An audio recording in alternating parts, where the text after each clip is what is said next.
Galatoomii akkuma tu jettee Finfinneen tibbana dhimmoota garaagaraa keessummeessiteetti kan isheen jirtu dhimmoonni Finfinnee keessummeessite danuudha. Isaan keessaa immoo kanneen filanne daawwattoota keenya biraan kan dhaqqabsiisnu ta'a. Jalqaba irratti daawwannaa pirezidaantii Laayiberiyaati kan argannu jechuudha. Daawwannaan pirezidaantii Laayiberiyaa Itoophiyaatti taasisanii maal fakkaata kan jedhu haa ilaallu. Egaa pirezidaantiin Laayiberiyaa Yoseef Niyuumaa Bookaay Itoophiyaatti daawwannaa hojii taasisaniin michummaa biyyoota lamaanii gara boqonnaa haaraatti kan ceesiseedha jedhameeti kan jiru. Kana malee egaa ministeerri muummee Dr. Abiy Ahmed wayita pirezidaanticha simatanitti mariiwwan garaagaraa wajjin taasisaniiti kan jirani. Marii isaan taasisan kunis marii bu'a qabeessa akka ta'e odeeffannee jirra. Egaa dhimma barnootaa hubannoo namtolchee yookaan AI irratti akkasumallee saayinsii fi teekinooloojii irratti waloon hojjechuudhaaf waliigalteerra ga'uu isaaniiti kan ibsame. Pirezidaantichi yaadannoo injifannoo Adwaa daawwataniiti kan isaan jiranii. Wayita kana egaa kantiibaan bulchiinsa magaalaa Finfinnee kantiibaa Adaanech Abeebee pirezidaantii Laayiberiyaa yaadannoo injifannoo Adwaatti kabajaan simataniiti kan isaan jiranii.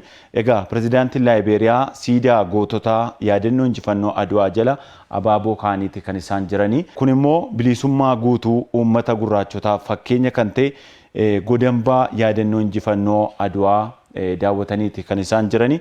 Kana cinaanis immoo kantiibaa Adaanech pirezidaantichaan gara dachee argama dhala namaa kan taate gara Itoophiyaa fi magaalaa guddoo Afrikaanotaa kan taate gara magaalaa Finfinnee baga nagaan dhuftan jechuudhaan simataniiti kan isaan jiranii.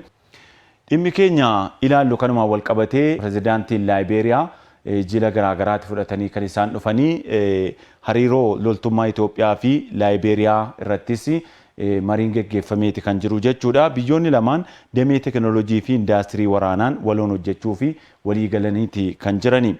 Egaa ministeerri raayyaa ittisa biyyaa Itoophiyaa Injiinar Aishaa Mohaammed ministeera raayyaa ittisa biyyaa Laayiberiyaa kan ta'an jechuudha.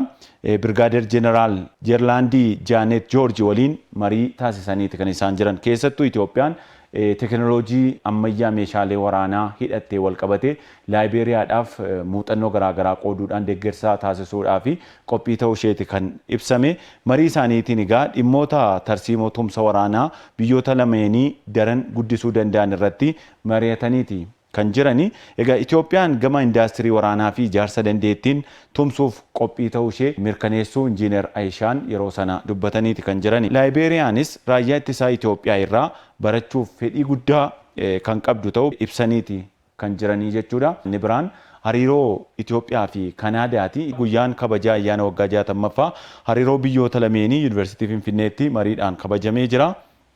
Itoophiyaatti ambaasaadarri Kanaadaa Nicolas Simaardii biyyoonni lameen guddina nageenyaa fi mirga namoomaa irratti waloon hojjechaa akka jiranidha kan dubbatani. Inni biraan dureeyyiin Kanaadaa Itoophiyaa keessatti dameewwan garaagaraa irratti bobba'anii investi godhaa jiru. Isaan keessaa tajaajila dijitaalaa, eeroospeesii, albuuda baasuu fi indaastirii irratti bobba'anii hojii bal'aa mootummaa Itoophiyaa wajjin hojjechaa jiraachuudha. Ambaasaaddarri Kanaadaa kun kan dubbatanii jechuudha.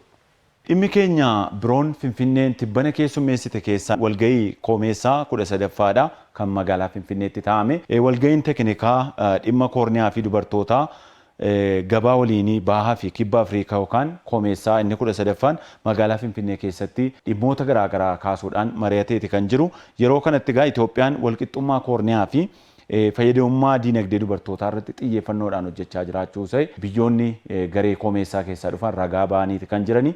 Egaa yeroo ammaa kana Itoophiyaan siyaasa keessatti akkasumas hawaasummaaf diinagdee keessatti hirmaannaa dubartootaa guddisuudhaaf hojii isheen hojjechaa jirtus dinqisiifataniiti kan isaan jirani.